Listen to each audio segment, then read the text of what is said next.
أهلا بكم في قناة AES Learning لتعلم اللغة الألمانية على يوتيوب. معاكم إسراء محمد مدرسة اللغة الألمانية. النهاردة هقدم لكم درس مهم جدا في اللغة الألمانية وهو das Passiv. das Passiv يعني المبني المجهول.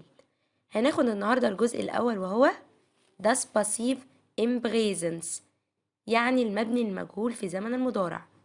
يلا نبدأ.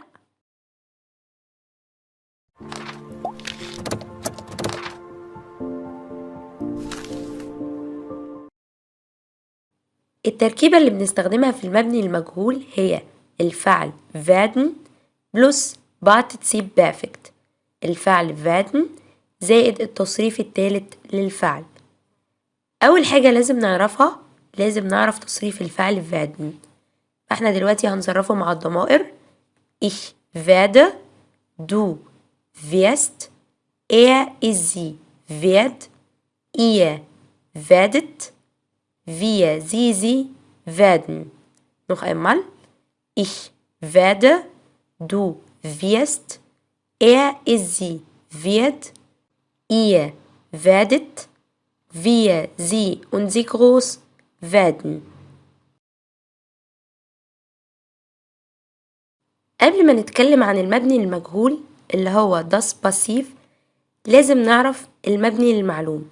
طبعا الجملة بتكون مبنية للمعلوم وبنحولها مبني للمجهول، يبقى das Aktiv اللي هي المبني المعلوم لكن das Passiv اللي هي المبني للمجهول. يلا نشوف أمثلة. عندي هنا جملة Aktiv Satz. Der Lehrer fragt den Schüler. Der Lehrer fragt den Schüler. بمعنى يسأل المعلم التلميذ. هنا المعلم موقعها في الجملة فاعل، fragt ده الفعل، den Schüler دي المفعول. طبعا Schüler الأداة بتاعتها الدية فتحولت لدين علشان في حالة الأكوزاتيف. Der Lehrer fragt den Schüler يعني يسأل المعلم التلميذ. لو احنا عايزين نحولها في الباسيف هنقول ايه؟ der Schüler المفعول في المبني المعلوم هيتحول لنائب فاعل في المبني المجهول. der Schüler wird طبعا استخدمنا الفعل werden وصرفناها مع der Schüler. der Schüler wird gefragt. طبعا gefragt ده التصريف الثالث للفعل fragen. فهنا الجملة مبني للمجهول ومعناها يسأل التلميذ.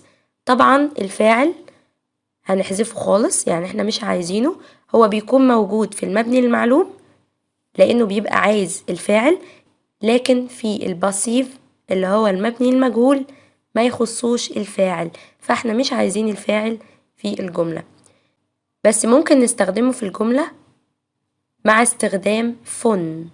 فون يعني بواسطة أو من قبل، فممكن أقول der Schüler wird vom Lehrer gefragt. Der Schüler wird vom Lehrer gefragt يعني يسأل التلميذ بواسطة المعلم أو من قبل المعلم. هنا فون بيجي بعدها الضطيف علشان كده قلنا فم، وفم اختصار لي فونديم. تعالوا نشوف مع بعض أمثلة أكتر. هنجيب جمل في الأكتيف وجمل في الباسيف. عندي جملة هنا في الأكتيف بتقول Meine Mutter kocht das Essen. Meine Mutter kocht das Essen يعني أمي تطبخ الطعام. عايزة أحول الجملة دي للباسيف. هجيب المفعول هحوله لنائب فاعل، هقول das Essen. Das Essen wird gekocht. Das Essen wird gekocht بمعنى يطبخ الطعام. ولو أنا عايزة أذكر الفاعل طبعا هستخدم von، فهقول das Essen wird von meiner Mutter gekocht. Das Essen wird von meiner Mutter gekocht يعني يطبخ الطعام بواسطة أمي أو من قبل أمي.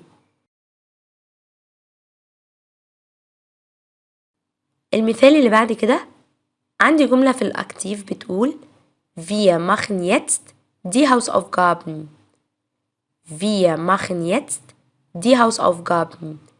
يعني نحن نقوم بعمل الواجبات المنزلية. لو أنا عايزة أحول الجملة دي إلى الباسيف هقول Die Hausaufgaben werden jetzt gemacht.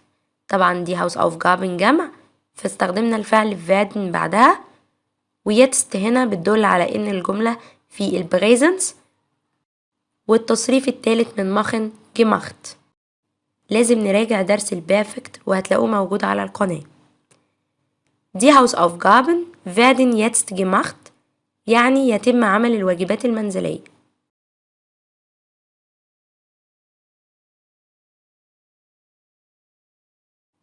المثال اللي بعد كده Ich esse den Apfel. Ich esse den Apfel يعني أنا آكل التفاح. لو أنا عايزة أحول الجملة دي إلى الباسيف هقول Der Apfel wird gegessen. Der Apfel wird gegessen يعني تؤكل التفاحة. هنا أبفل كانت قبلها دين في الأكتيف، لما حولناها الباسيف علشان بقت نائب فاعل يعني في حالة الرفع، فحولنا الدين إلى ديا علشان تكون في حالة الرفع. Der Apfel wird gegessen يعني تؤكل التفاح.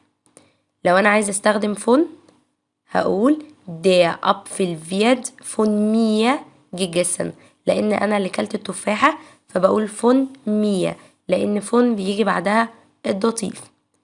Der Apfel wird von mir gegessen. التفاحة تؤكل من قبلي. المثال اللي بعد كده Der Lehrer hilft dem Schüler. Der Lehrer hilft dem Schüler يعني يساعد المعلم التلميذ. هنا هيلفن بيعمل داتيف علشان كده قلنا ديم شولا. عايزين نحول الجملة دي للباسيف هنقول ديم شولا wird geholfen.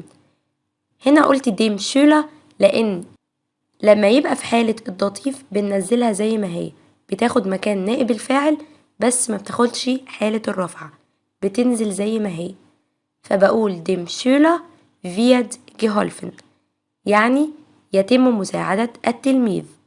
ولو أنا عايزة أذكر الفاعل هقول dem Schüler wird vom Lehrer geholfen. dem Schüler wird vom Lehrer geholfen يعني يتم مساعدة التلميذ من قبل المعلم أو بواسطة المعلم.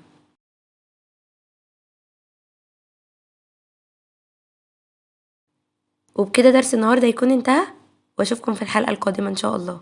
إلى اللقاء.